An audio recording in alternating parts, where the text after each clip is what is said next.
os neurocientistas.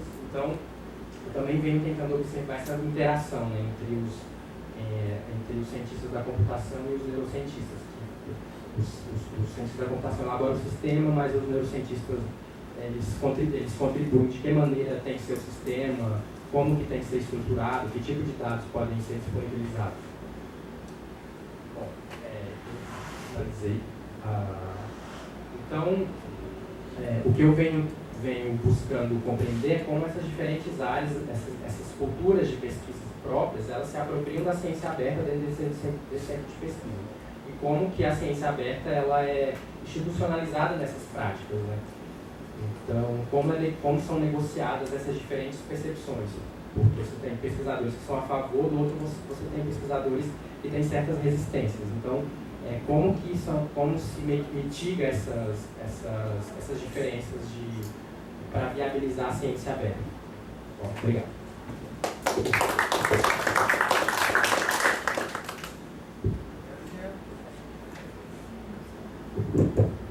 Obrigado, Gê. A gente tem, talvez, tem um pouquinho de tempo para pergunta. Mas se a gente tiver alguma pergunta...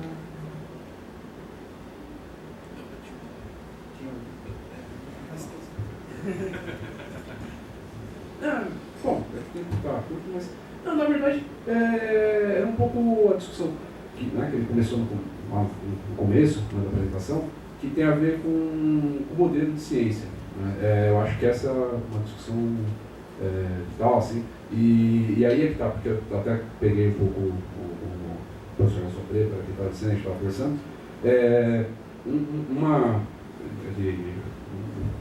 a gente tem, eu particularmente, uma habilidade bastante grande, que é quais são os nossos pilares, né, da fundação, da nossa concepção de ciência, quando a gente fala de ciência aberta.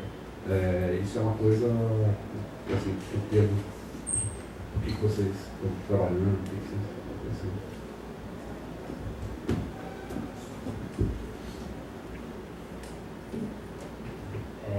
Bom, eu não sou do Neuromate. Aliás, foi coincidência que eu apresentando um estudo sobre o Neuromate, depois a Kelly vai vir apresentar sobre o que eles estão fazendo, né? Eu acho que tem a ver com essa ideia, é interessante ver que, por mais que essas ideias de compartilhamento aberto, de ciência pública, de que o conhecimento tem que ser público, de que a ciência, a produção científica financiada com recursos públicos, ela tem que ser aberta. Se você for perguntar isso para o pesquisador, a maioria vai dizer que é a favor disso. Mas quando você vai avaliar, você vai ver na prática, você tem uma série de barreiras e de configurações do sistema acadêmico que tira isso totalmente da prática, né? Então, você tem um sistema de avaliação muito rígido, muito engessado, que às vezes, por exemplo, a parte da difusão, ela tem pouco espaço nas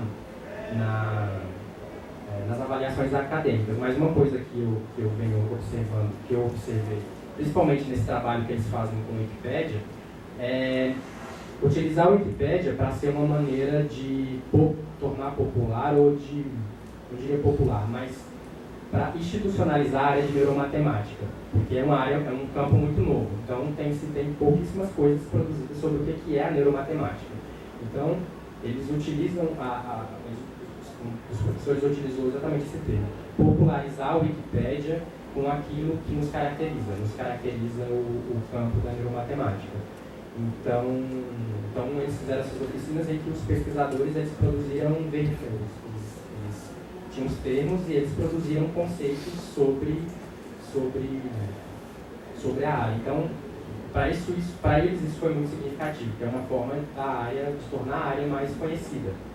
Só que esse tipo de prática acaba ficando ali no interior do... Então, como que essas questões elas ficam diante de um sistema de avaliação principalmente muito engessado, ainda muito fechado.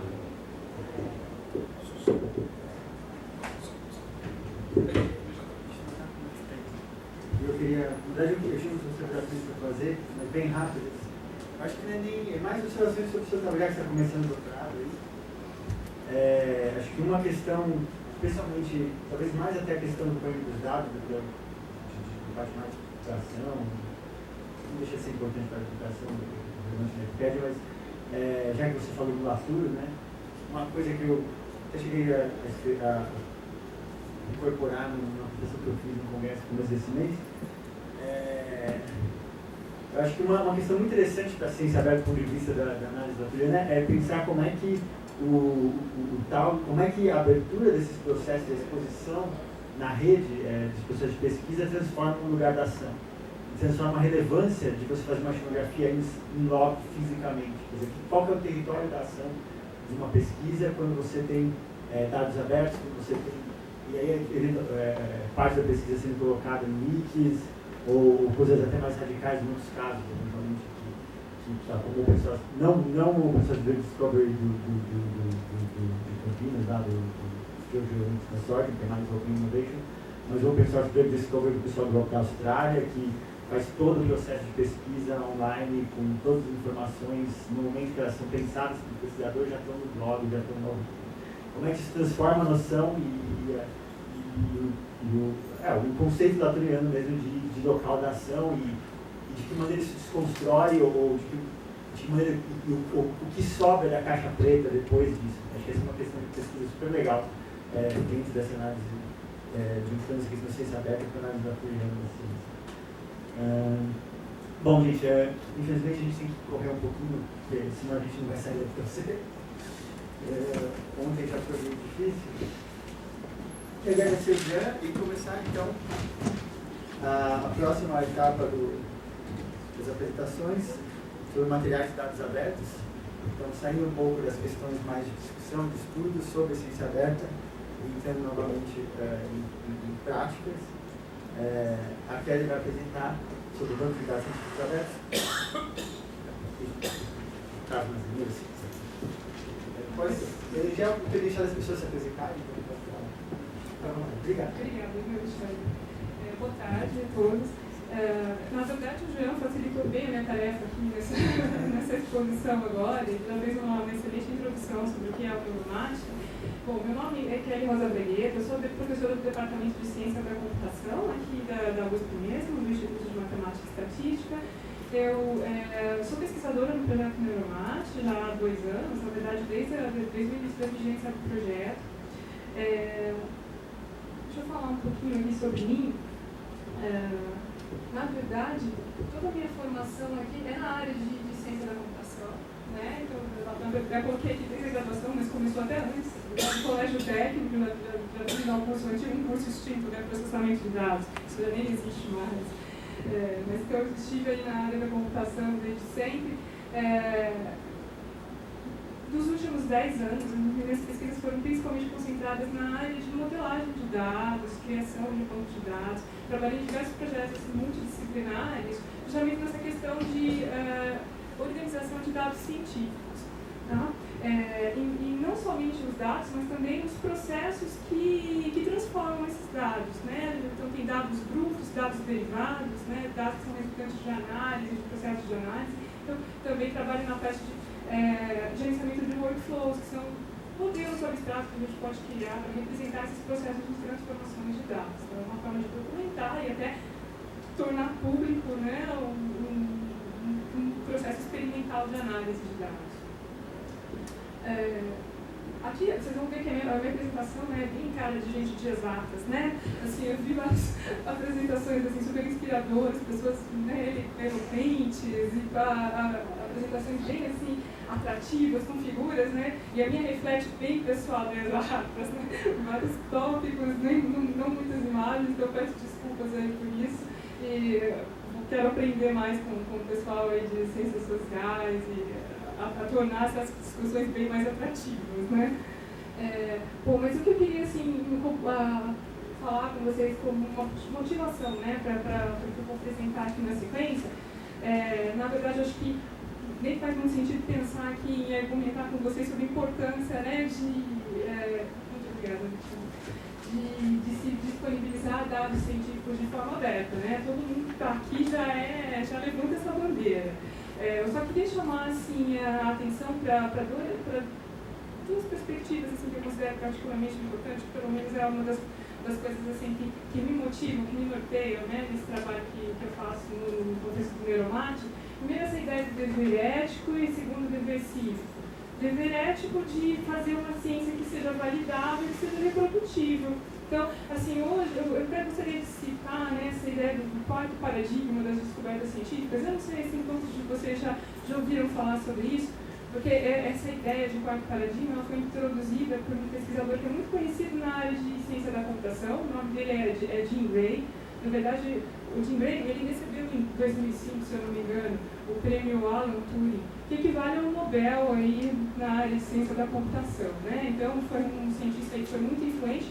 E nos seus últimos anos de vida, ele se dedicou ao estudo, né, da data science, né, do impacto que a computação tem hoje na ciência moderna. A gente vê que muitos domínios da ciência hoje, a computação é um elemento ali que é indissociável já da descoberta científica. E aí, para falar que hoje, então, que a gente está vivenciando, né, um novo paradigma da ciência, esse quarto paradigma, que é o paradigma da exploração de dados. Mas se a gente olhar, em muitos domínios hoje da ciência, boa parte dos resultados que são produzidos vem da análise de grandes conjuntos de dados. Dados são gerados a partir de simulações, a partir de dados coletados por meio de sensores, telescópios, um volume de dados que a gente não tinha condição nem de coletar nem de armazenar, e que com o desenvolvimento da computação nos últimos anos a gente, né, passou a ter acesso a isso, né? Então isso mudou a forma como as pessoas fazem ciência. Então a gente tinha lá, listei aqui quais seriam, né, os 3 paradigmas anteriores. O primeiro é o empirismo, né? Acho que até o Alexandre falou sobre isso ontem, né? Ele falou assim, a ciência foi criada quando começou-se a olhar, né, pelos telescópios. Então o primeiro paradigma da ciência era desse de empírico. A gente observava, né, os fenômenos na natureza, tentava de alguma forma entender, descrever, né, o que era observado. Depois a gente passou, né, por uma ciência mais teórica, criar modelos capazes de descrever, né, o que era observado. Depois, com o desenvolvimento da computação, a gente passou por uma ciência que passou a usar simulações, né, para provar suas hipóteses, para testar hipóteses, e agora a gente tem essa ciência que é a ciência exploratória, né, de dados.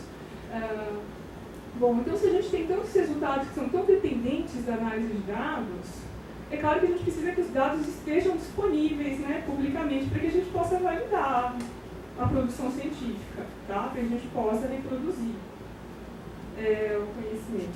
E aí, então, a gente depois tem esse segundo aspecto que já foi bastante explorado, que eu não vou me estender, que é o dever cívico, né, que a gente, principalmente dessa pesquisa que é financiada com dinheiro público, né, que a gente tem esse dever aí de reverter a sociedade, os resultados. E aí tem uma coisa que eu listei como um anseio, né, que não é bem um dever, mas é uma coisa que é uma utopia, um sonho, né, que a gente que está aqui, eu imagino que todo mundo que está aqui nesse encontro compartilha, né, de a gente gerar uma ciência que é mais inclusiva, que é mais colaborativa, né. E quando eu penso assim em ciência inclusiva, porque a gente está, eu falei assim dessa ciência que é exploratória de dados, de grandes volumes de dados sendo coletados em diferentes tipos de contexto, mas não é todo cientista que tem acesso a isso, né? Isso depende de equipamento, depende às vezes de poder computacional, depende de uma infraestrutura que não está disponível em toda a universidade, em todo centro de pesquisa, tá? E aí, então, se os que têm acesso podem compartilhar esses recursos, podem compartilhar esses resultados, então a gente vai ter, de fato, uma ciência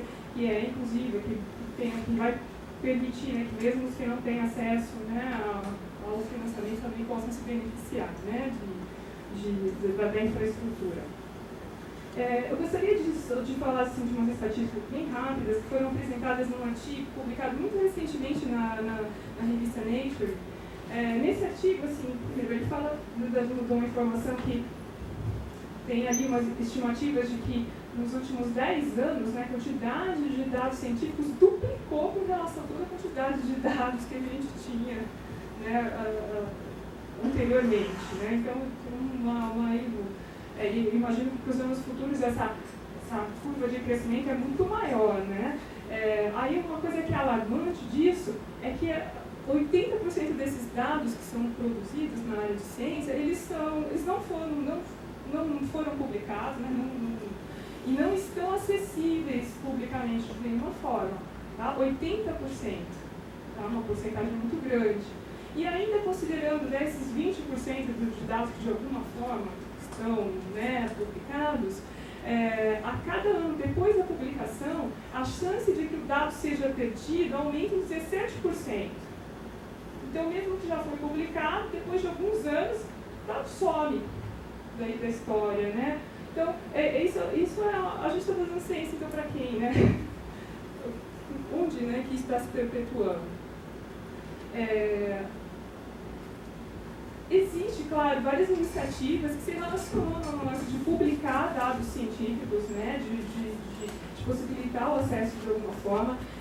Ali eu coloquei dados científicos públicos, não usei a palavra aberto, porque tem uma diferença ali, né, que é relevante que a gente precisa considerar entre o público e o que é aberto. E eu já vou fazer essa distinção. Tá? Mas aí, então, eu gostaria só de enumerar aqui alguns problemas que a gente encontra com frequência nesses bancos de dados científicos que a gente vê aí na internet. Então, o primeiro ali, dados que são inconsistentes, dados que são desatualizados. A gente tem uma má documentação, tem falta de metadados, né, informações que descrevem do que se trata aqueles dados, como a gente deve entendê-los. Não tem uma padronização na representação, né? Não tem a gente não tem essa possibilidade de uma homogeneidade no acesso. Às vezes o acesso é demasiadamente complicado, né? Então, o dado é público, mas para poder acessar você tem que preencher milhares de cadastros, enviar lá um formulário assinado por algum dirigente da sua universidade, instalar um programa que é proprietário na sua máquina, que às vezes depende de um sistema operacional específico que também é proprietário, que você não tem, né? Então, tudo isso são barreiras para o uso dessa informação que está lá, pública, e no final das contas não é tão, né, pública assim. E aí, um problema que é particularmente sério é que as infraestruturas que a gente tem hoje para armazenar esses dados, eles não são verdadeiros bancos de dados, eles são assim, meros repositórios de conjuntos de dados.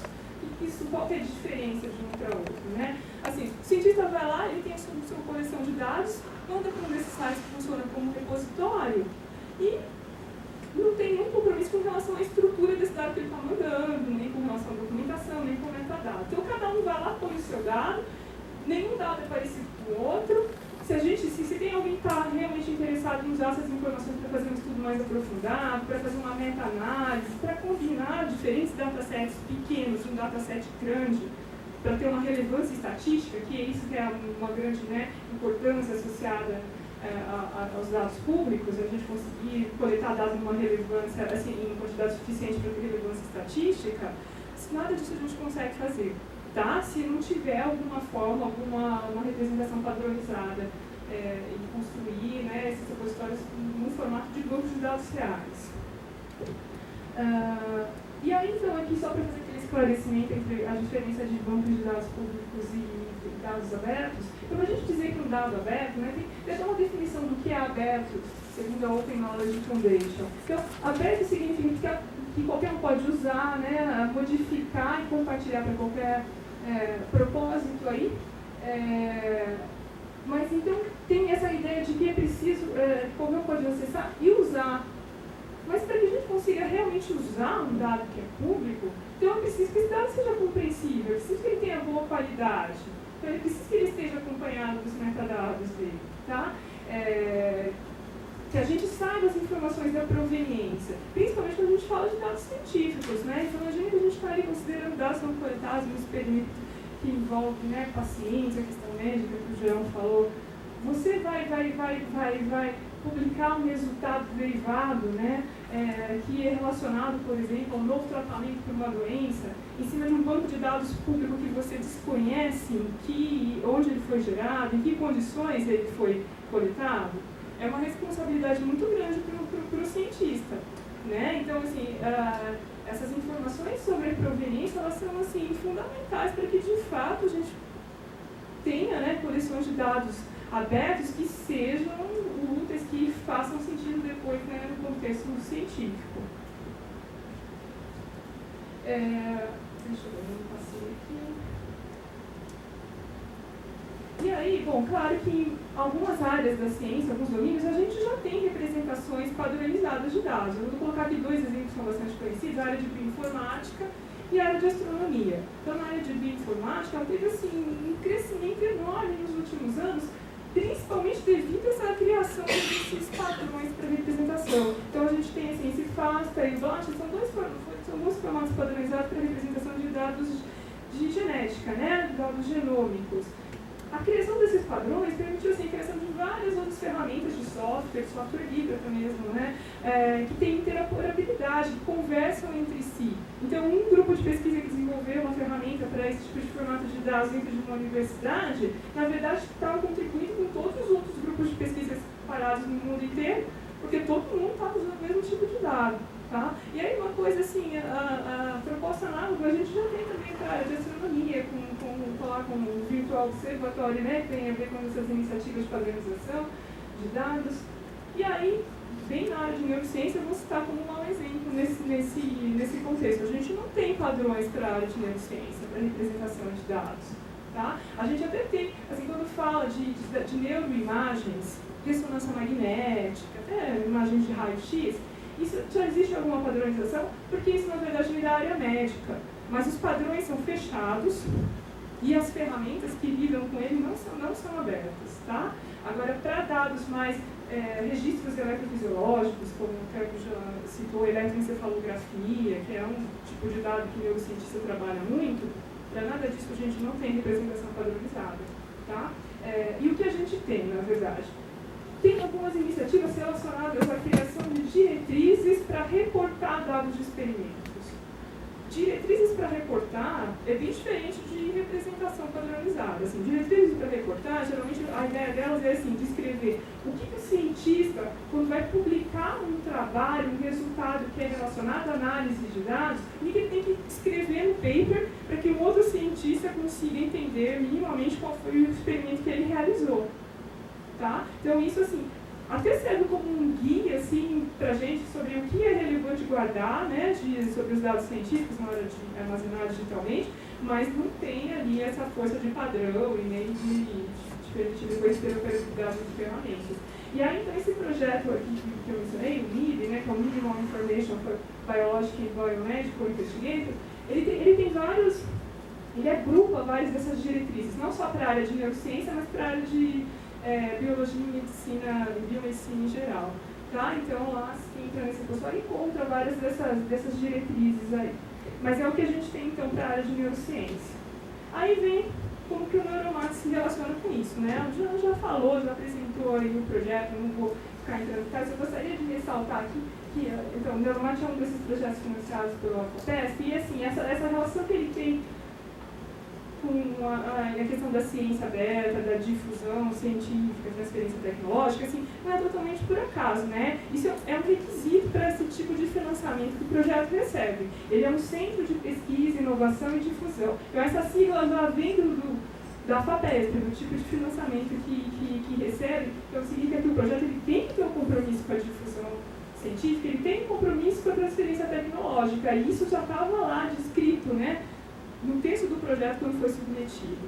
Aí isso, então, já é uma coisa acho que importante de enfatizar, porque se todos os projetos então, científicos, né, que recebem financiamento público tivessem a obrigação de definir isso, política de transferência tecnológica, tivesse que definir políticas de disponibilização dos dados científicos, isso já teria que ser pensado já na fase de concepção do projeto.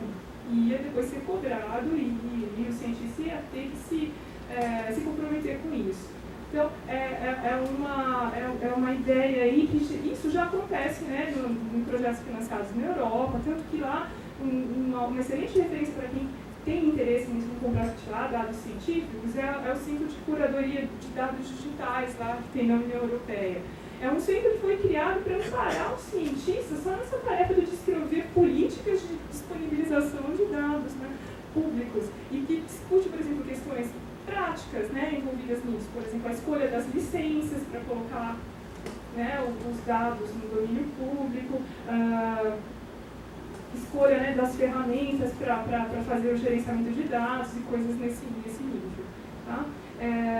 Bom, então, como o Jean já tinha falado, um dos compromissos do Neuromatch no que se refere à transferência tecnológica é a criação de bancos de dados abertos e desenvolvimento de software livre para gerenciamento de dados e análise. Aqui, então, o que a gente está desenvolvendo? O que o grupo, né, de transferência tecnológica lá no Neuromatch está fazendo? A gente tem diferentes categorias de ferramentas. A gente, é claro, há 2 anos que o projeto começou, né, a gente não tem tudo isso feito ainda, né, trabalha para vários anos. O que é bom é que o projeto ele conta com um financiamento que é de longo prazo, né, a princípio vai até 2018, então a gente ainda tem um bom tempo para produzir bastante coisa legal aí. Mas a gente, então, pensou assim, um dos objetivos principais do Neuromatch era criar um banco de dados aberto, né, público. Então a gente tem aqui a figura, né, de um portal do Neuromatch que vai servir, né, como uma interface de acesso a esse banco de dados público. E aí esse banco de dados público, o que ele faz? Ele centraliza dados que são coletados em diferentes laboratórios associados ao projeto. Então, a gente tem cientistas espalhados ao longo do mundo inteiro, cientistas agrupados em laboratórios. Cada laboratório tem o seu próprio banco de dados local. E aí, esses dados locais, eles são, né, parte dos dados locais são transferidos para o banco de dados central do Neuromatch, mas depois de uma etapa de anonimização, de padronização, de tratamento dos dados. Então, a preocupação com os dados que são sensíveis, né? A gente trabalha com pessoas, com humanos, a gente não consegue disponibilizar qualquer tipo de informação que é coletada. Inclusive, eu acho que até pulei um dos slides que falava aí, na hora dessa minha conversa que eu já acabei deixando de falar, que ontem, né, eu acho que eu vi assim, várias discussões relacionadas a isso e estava com a impressão de que parece que a única coisa que impede da gente ter, né, um avanço maior relacionado à disponibilização dos dados é só a vontade dos pesquisadores, porque toda a infraestrutura aí necessária, física, para isso já existe. E assim, eu não estou muito de acordo com isso, não. Porque, na verdade, assim, quando a gente pensa em publicação aberta, tudo bem, já tem vários repositórios, né? E até, como acho que o Viviane falou, a gente já tem a plataforma LAS, que a gente é obrigado a preencher um monte de coisa. Se a gente fosse obrigado a colocar um artigo lá dentro, já viraria um imenso repositório de dados, né? Que poderiam ser abertos. Mas para dados científicos a coisa não é tão simples, tem várias preocupações associadas a isso, né? Eu falei para vocês a ideia da representação padronizada, como que a gente faz para ter uma visão unificada, como que a gente trata a questão da privacidade, como que a gente trata a questão da proveniência, tá? Então, não é só uma questão assim, de falta de vontade dos pesquisadores, a gente não tem mesmo uma infraestrutura para isso. Como que a gente faz para garantir que o cientista ele possa receber algum crédito pelo dado que ele está disponibilizando publicamente? Porque fica assim, um monte de discussão, isso tem um pouco a ver com o software livre também, né? Que é em que momento que a gente vai abrir o dado? Tem gente que pensa assim, é a favor de disponibilizar o dado publicamente, mas a gente fala assim, primeiro eu vou criar todos os artigos que eu quero em cima desse dado, vou publicar todos esses resultados, aí depois que eu acho que eu explorei tudo, eu vou lá e abro o dado, 15 anos depois. Então a informação já está desatualizada, já não serve para mais ninguém. Lá, quando a gente desenvolve software livre, o princípio é completamente diferente, né? A gente fala que o software livre ele é livre desde a primeira linha de código que é escrita. Você começa com a linha da licença, põe no repositório público e ele está lá, né? E isso para dados científicos abertos, devia ter uma ideia semelhante, né? O dado deveria já ser disponibilizado antes mesmo que o cientista começasse a explorar, né? A fazer as análises. Só que, então, como mencionei para vocês, não tem hoje assim, nenhuma forma de a gente atribuir crédito ao cientista pelo dado que ele coloca antes mesmo de ter uma publicação que fala daquele dado. Hoje o que acontece é, se tem uma publicação associada à coleção de dados, a gente quer usar esses mesmos dados e eles estão públicos, a gente cita a publicação que descreve. E se não existe essa publicação, como que a gente faz? Eu precisaria, assim, já tem propostas de repositórios que associam um identificador único universal, DOI, lá, que já existe para artigos, a repositório de dados. E aí, com isso, a gente poderia, né, usar um repositório e citar o repositório, e isso atribui algum crédito para a instituição, para o pesquisador que criou. Né? Então, isso já seria, acho que, uma baita motivação para as pessoas, né, colocarem os seus dados de forma pública. Mas aí, então, aqui cheguei na ideia do NES, né, que eu já tinha mencionado. O que é esse NES? Então, foi uma ferramenta que a gente criou para